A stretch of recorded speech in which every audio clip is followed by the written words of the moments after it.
आम्ही जीना फॅन क्लबमध्ये सहभागी नाही, दंगली घडून त्यांना निवडणुका जिंकायच्या आहेत। औरंगजेब फॅन क्लब टीकेवर संजय राऊतांचा अमित शहांवर पलटवार।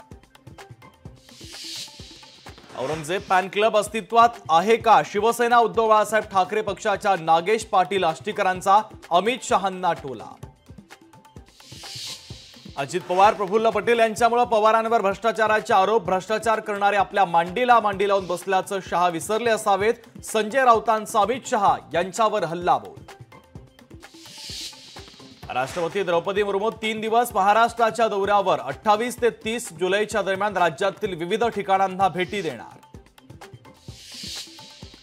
काहीतरी तथ्य असल्याशिवाय अमित शहा बोलणार नाहीत, शरद पवारांवरील टीकेवर धनंजय मुंडे यांचं मोठं वक्तव्य। संसदेचं पावसाळी अधिवेशन आजपासून संसदेत आर्थिक पाहणी अहवाल सादर होणार, तर उद्या अर्थमंत्री निर्मला सीतारामन सरकारचं बजेट मांडणार। नीट यूजीच्या संदर्भात सुप्रीम कोर्टामध्ये महत्त्वाची सुनावणी, 40 पेक्षा अधिक याचिकांवर एकत्रितपणे होणार सुनावणी।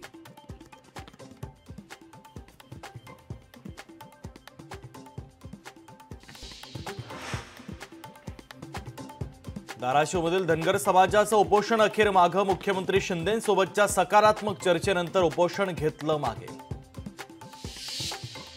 काहीतरी तथ्य असल्याशिवाय अमित शहा बोलणार नाहीत, शरद पवारांवरील टीकेवर धनंजय मुंडेंचं महत्त्वाचं वक्तव्य। बीडमधील ज्ञानराधा प्रकरणी परभणी शाखेत 34 जणांची आर्थिक फसवणूक झाल्याची बाब उघडकीस, 34 गुंतवणूकदारांचे 2,67,00,000 आर्थिक फसवणूक।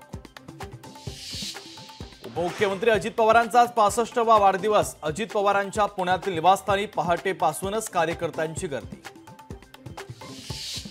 खासदार शिवाजी काळगेंच्या जात प्रमाणपत्राच्या विरोधात कोर्टात याचिका, जात प्रमाणपत्रावर मला आणि जंगम वेगवेगळ्या शाहीनं लिहिल्याचा आरोप। कोरोनानंतर देहदान घटल्यानं वैद्यकीय शिक्षण घेणाऱ्या विद्यार्थ्यांना शिक्षणात अडचणी, 10 विद्यार्थ्यांमागे हवी एक शव, मात्र प्रत्यक्षात एका बॉडी मागे 33 ते 75 विद्यार्थी।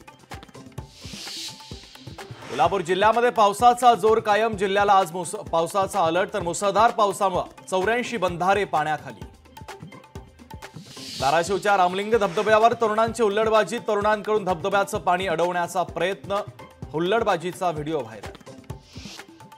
छत्रपती संभाजीनगरमध्ये 21 लाखांचा गांजा जप्त, गांजा तस्करी प्रकरणी 2 आरोपींना अटक, छत्रपती संभाजीनगर गुन्हे शाखेच्या पथकाची कारवाई। राष्ट्रवादी शरदचंद्र पवार पक्षाचे अध्यक्ष शरद पवार मुख्यमंत्र्यांची भेट घेणार, या भेटीच्या दरम्यान आरक्षणाच्या मुद्द्यासह राज्यातील विविध विषयांवर चर्चा होण्याची शक्यता। राज्याच्या दोन्ही उपमुख्यमंत्र्यांचा आज वाढदिवस, मंत्रालयाच्या परिसरामध्ये जोरदार बॅनरबाजी, तर बॅनरवर अजित पवारांचा भावी मुख्यमंत्री असा उल्लेख। पावसामुळे मुंबईतील रस्त्यांवर खड्ड्यांचं साम्राज्य, रस्त्यांवर खड्डे असल्यानं वाहनधारकांना अडचण। लोकशाही मराठी ऐका, पहा, जागरूक रहा।